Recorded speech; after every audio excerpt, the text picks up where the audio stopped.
Hello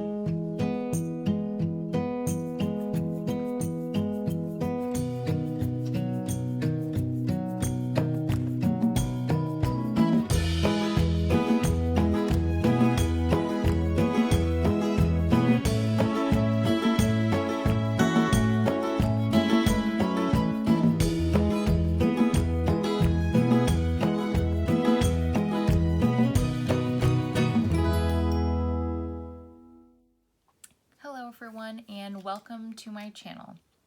My name is Lisa and I wanted to share with you all my story of infertility. You may be watching this because you are going through infertility as well, but have your own unique hurdles to overcome.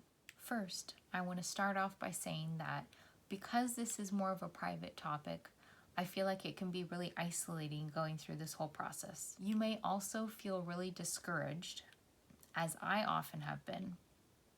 And my goal is for you to have hope in this process. If I can help even one person know not only more of what to expect in this journey, but also that you are not alone, it will all be worth it. So a little background for you all. My husband Justin and I got married in 2018. And yes, we met on OkCupid and are proof that online dating can actually work. In fact, on our first date, we discussed that we both wanted to have kids. So right after marriage, we started trying for a baby. We tried for probably about a year before my friend suggested that I make an appointment at an OBGYN. At that appointment, they were checking my medical history, asked when my last pap smear was, last menstrual period, asked how regular my cycles are, and made sure that I was ovulating, which I was because I've taken ovulation kits in the past and they've turned positive, so I know that I was. The doctor ordered blood work for me to ensure my hormone levels were okay, and also ordered an HSG, or hysterosalpingogram. This flushes dye through your fallopian tubes and takes x-ray images to ensure that they're open. However, I was not too keen on having this procedure because I did not want any radiation that close to my eggs that I needed to be in tip-top shape for baby making. So I just figured I would do without this. Anyway, the doctor also ordered a sperm analysis for Justin to rule out a male factor component to our infertility puzzle. And to my surprise, found out that he did in fact have a low sperm count.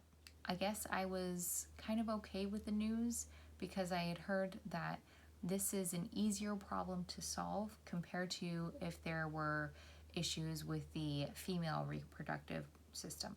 Once we found out the news, the lab suggested we make an appointment with a urologist. We did, and this doctor suggested that we try IUI, or intrauterine insemination, which puts wash sperm into the uterus to give it a head start, so to speak. Even though Justin's sperm count was low, it was not severe enough that we had to go straight to IVF. After that, I booked a consult for an IUI at a fertility clinic. In that appointment, they had you fill out a packet, which was an extensive review of both of our medical histories. This doctor suggested that we try 3 rounds of IUI and then move on to IVF if those were unsuccessful. But before we started our first IUI, the doctor wanted to make sure that my fallopian tubes were open, because after all, what would be the point in having this procedure if they weren't?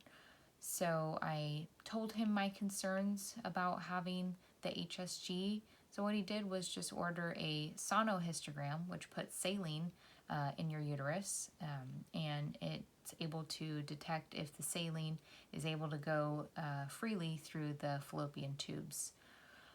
So that's what I did. Let me tell you, this was not fun.